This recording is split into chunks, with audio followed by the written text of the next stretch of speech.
మహాభారత మహాభారతంలోని కొన్ని ఆదర్శ పాత్రల్లో ధర్మరాజుని గురించి చదువుకుంటున్నాం. 8వ ఆదర్శ పాత్ర. దీని గురించి ఇవాళ మిగతా భాగాన్ని తెలుసుకుందాం. యుధిష్ఠిరుడు సత్యవచన నియమం చక్కగా పాటించేవాడు. ఆయన సత్యవచన నియమం జగద్విఖ్యాతమైందన్నమాట. అతడు ఒకరికి భయపడి కానీ అలాగే లోభానికి లోబడి కానీ ఎప్పుడు కూడా అసత్యం ఆడడు అన్న విషయం అందరికీ తెలుసు.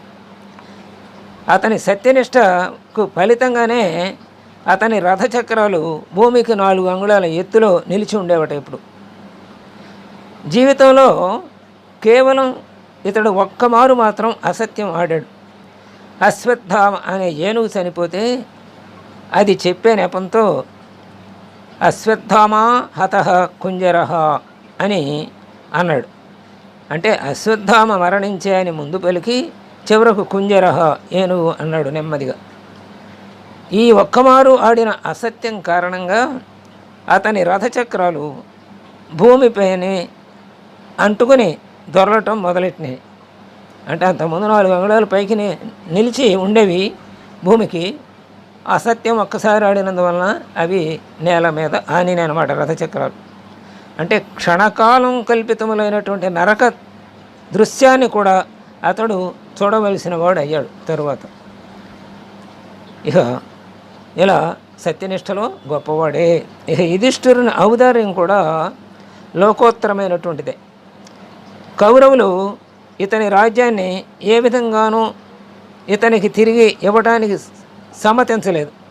ఆ సందర్భంలో ఇతడు ఏమన్నాడంటే యుధిష్ఠిరుడు ఏమన్నాడంటే, కేవలం మా కోరిక మేరకు 5 గ్రామాలు ఇస్తే చాలు, అప్పుడైనా సరే యుద్ధం ఆపేస్తాం అని శ్రీకృష్ణుని ద్వారా కౌరవులకు కబురంపాడు. అయితే దుర్యోధనుడు అది కూడా పెడచెవిని పెట్టాడు కదా. సూది మనం మోపినంత నేల కూడా ఇవ్వనన్నాడు. ఇక తప్పని పరిస్థితిలో ఇతడు కౌరవులతో పోరు సాగించవలసి వచ్చింది. ఆ యుద్ధంలో దుర్యోధనుని సైన్యం అంతా నిహతం అయిపోయింది. అంటే అంతా మట్టుబెట్టబడ్డారు దుర్యోధన సైన్యం. అతడు అంటే చివరికి దుర్యోధనుడే మిగిలాడు. ఆ దుర్యోధనుడు చెరువులో దాక్కున్నాడు. అప్పుడు ఇతడు అతని కడకు వెళ్ళాడు. అంటే ధర్మరాజు దుర్యోధనుడి దగ్గరికి వెళ్ళాడు.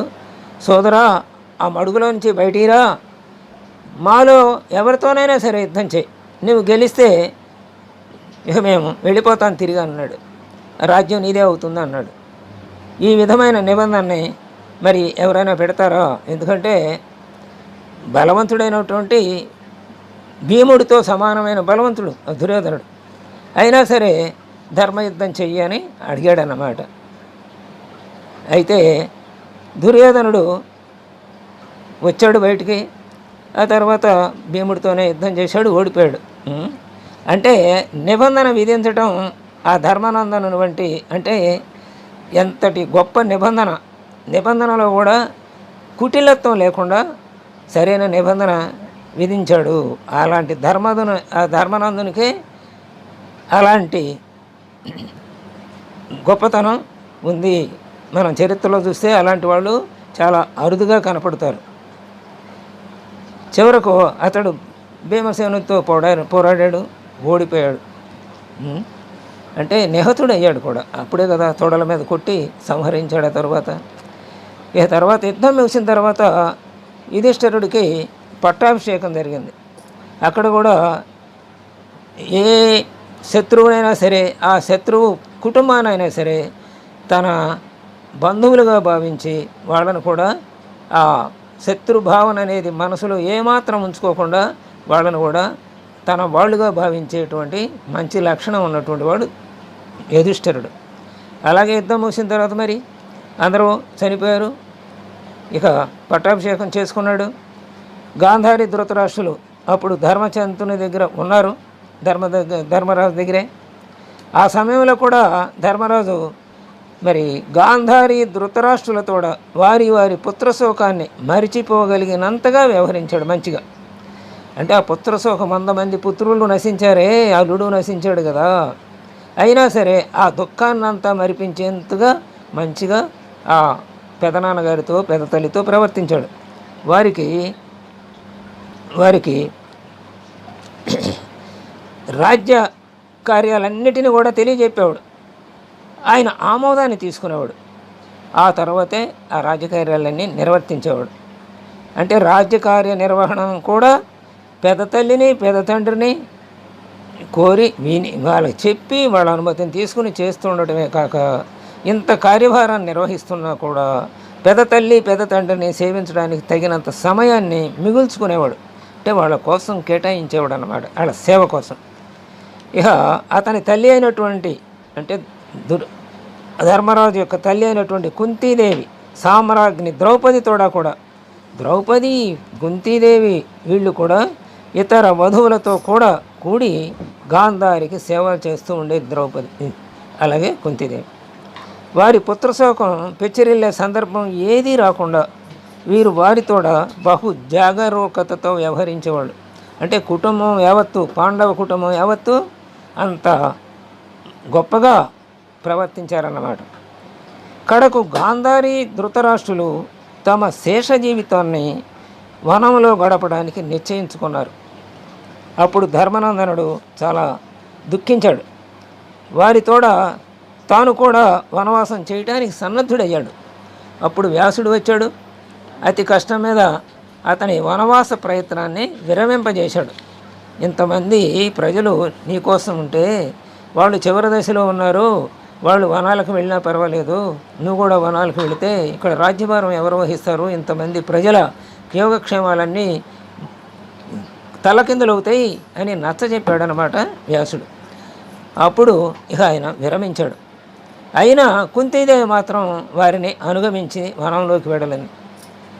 ఆమె కూడా సామాన్యురాలు. మరి ఆ కుంతీదేవిని విషయంలో తెలుసుకున్నాం మనం, ఆమె యొక్క గొప్పతనాన్ని. అయితే వనంలోకి వెళ్ళిందని కూడా వాళ్ళతో పాటు అవసాన కాల పర్యంతము వారికి సేవలు చేసింది.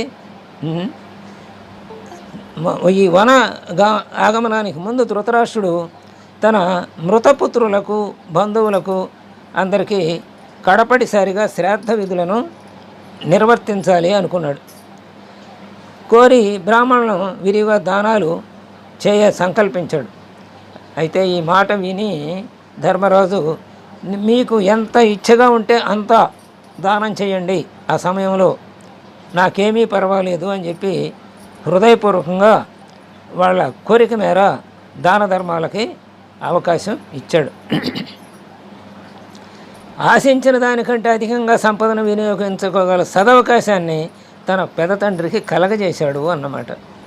అప్పుడు ధృతరాష్ట్రుడు యథావిధిగా తమ వారికి శ్రాద్ధ విధులను ఆచరించి బ్రాహ్మణులకు విరివిగా దానాలు చేశాడు.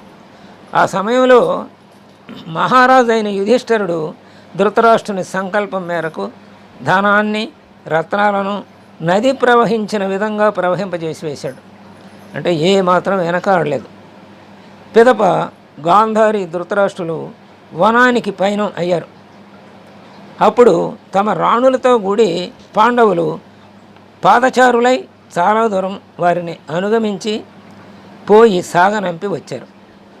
ఆ ధృతరాష్ట్రుని మూలంగానే పాండవులు మహాక్లేశాల పాలయ్యారు. అతని మూలంగానే పిత్రాధికారాన్ని వదులుకోవలసిన వారు అయ్యారు ఈ పాండవులు.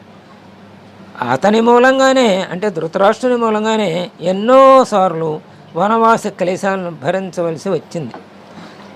అతడి సమక్షంలోనే అతని కొడుకులు నిండు సభలో పతివ్రత శిరోమణి అయిన ద్రౌపదిని అవమానం పాలు చేశారు.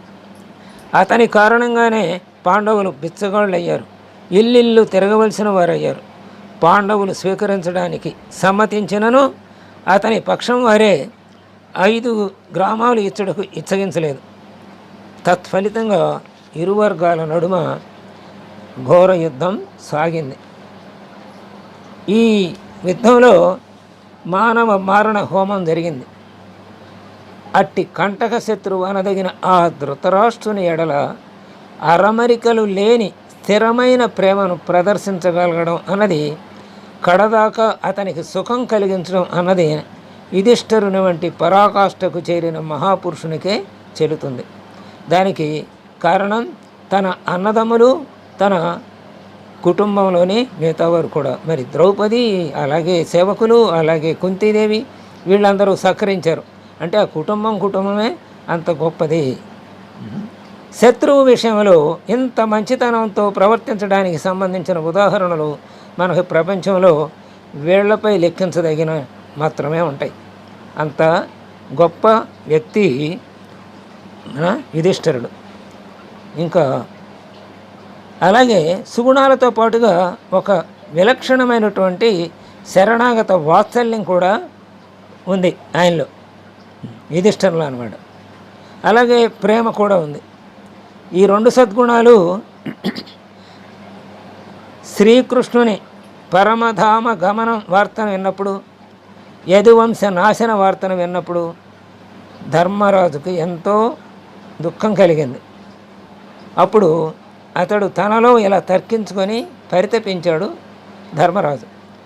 ఏ కృష్ణుని దయ వలన మనం ఈ సర్వస్వాన్ని పొందామో అటువంటి మన పరమాత్మీయుడు, పరమహితైషి అయినటువంటి శ్రీకృష్ణుడే ఈ పుడమిని వీడిపోతే తర్వాత మనకి ఈ రాజ్యభోగం ఎందుకు, ఈ జీవితాన్ని ఇంకా పొడిగించుకోవడం ఎందుకు? శ్రీకృష్ణుని విషయం అటు ఉండగా అతనిని గూర్చి పరితపించడంలో అబ్బురం లేదు. ఎందుకంటే అంతగా వీళ్ళకి సహాయపడ్డాడు కాబట్టి ఆయన గురించి పరితపించడంలో ఆశ్చర్యమేమీ లేదు. కారణం ఏమంటే అతడు పాండవులకు ప్రాణాధిక ప్రియుడు, వారికి సర్వస్వమైన వాడు కూడా. అతని మీదనే వారి సర్వస్వము కూడా ఆధారపడి ఉంది. కౌరవ వర్గం నశించడం వలన ఆ ధర్మనందనకు కలిగిన దుఃఖం మరింత అధికమైంది. ఆ దుఃఖం కారణంగా యుద్ధంలో ప్రాప్తించిన విజయానికి, రాజ్యప్రాప్తికి ఆనందోత్సవం జరుపుకోవడానికి బదులుగా అతడు సర్వస్వాన్ని త్యజించి వనమార్గం పట్టడానికి కూడా సన్నద్ధుడయ్యాడు. అప్పుడు కృష్ణుడే, అలాగే వ్యాసుడు, వీరిద్దరూ కూడా, ఇంకా అలాంటి వారు కొంతమంది అనేక విధాలుగా ధర్మరాజుకు నచ్చజెప్పారు. ఆ తర్వాతే పట్టాభిషేకం జరిగింది. ఆ సందర్భంలో భీష్మ పితామహుడు కూడా అతనికి ధర్మమర్మాలను తెలియజెప్పాడు. అదే అనుశాసన పర్వంగా మనం భారతంలో చదువుకుంటాం. ఆ అనుశాసన పర్వంలో పట్టాభిషేకానికి ముందు ఈ ధర్మాలు, రాజు పాటించవలసిన ధర్మాలన్నీ చెప్పాడనమాట భీష్ముడు ధర్మరాజుకి. అతని శోకాన్ని తగ్గించడానికి ప్రయత్నం చేశాడు భీష్ముడు కూడా. ఇక ఆ భీష్ముని ఆదేశాన్ని కాదనలేక అతడు రాజ్యపాలన చేశాడు. కానీ స్వజన సంహారం వలన కలిగిన వేదన అతని హృదయాన్ని మాత్రం విడల. శ్రీకృష్ణుడు పరంధామానికి వెళ్ళిపోయాడు అన్న విషయం కూడా తెలిసినంతనే అతనిలో ఇంకా విరక్తి అధికమైంది ధర్మరాజులో. ఇక వనగమనానికి, మళ్ళీ వనానికి వెళ్ళాలని నిశ్చయించుకున్నాడు. అప్పుడు అర్జునుకి పౌత్రుడైనటువంటి పరీక్షిత్తుకి, అభిమన్యుడు కొడుకు కదా పరీక్షిత్తు, ఆ పరీక్షిత్తుకి పట్టాభిషేకం చేశాడు. అతనికి తోడుగా ఉండటానికి, అతన్ని సమర్థించడానికి కృపాచార్యుడిని, ధృతరాష్ట్రుని పుత్రుడైన యుయుత్సుడిని, వీళ్ళిద్దరిని నియమించాడు. అతడు రాజ్యబంధాన్ని వదిలించుకున్నాడు.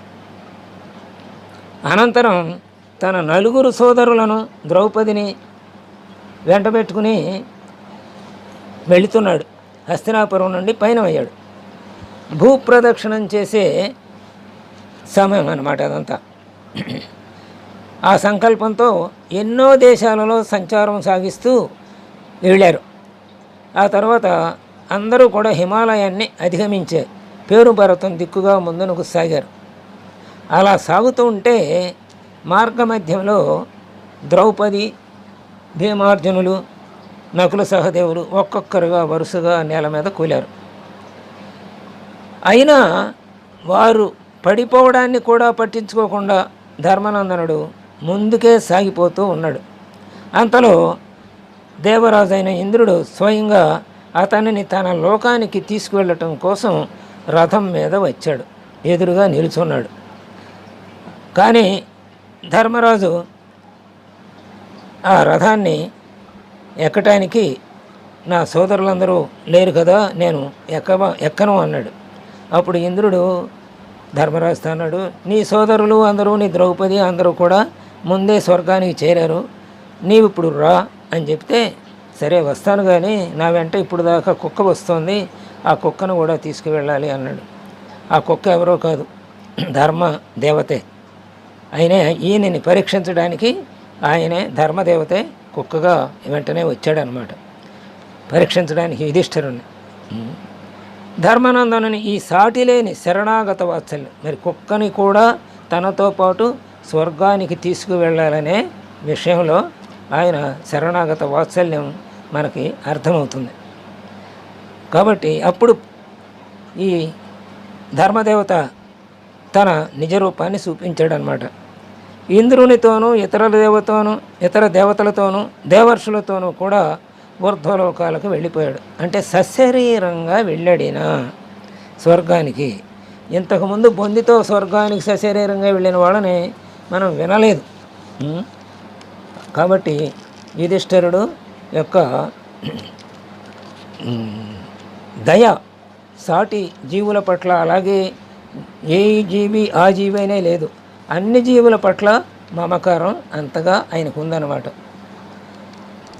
ఆ తరువాత తన సోదరులను ద్రౌపది ఉన్న లోకానికే తీసుకుపోవాలన్నాడు ఆయన, మిగతా లోకాలకు వద్దు అన్నాడు. వాళ్ళ చెంతకు చేరినప్పుడే నాకు మనశ్శాంతి అన్నాడు. ఇంద్రుడితో ఆ మాట చెప్పాడనమాట. అప్పుడు సోదరులు లేని స్థానం స్వర్గమే అయినా నాకు అక్కర్లేదు అన్నాడు. అంటే ఆయన సోదర ప్రేమకి ఇంతకంటే మంచి ఉదాహరణ మనకు లభించదు.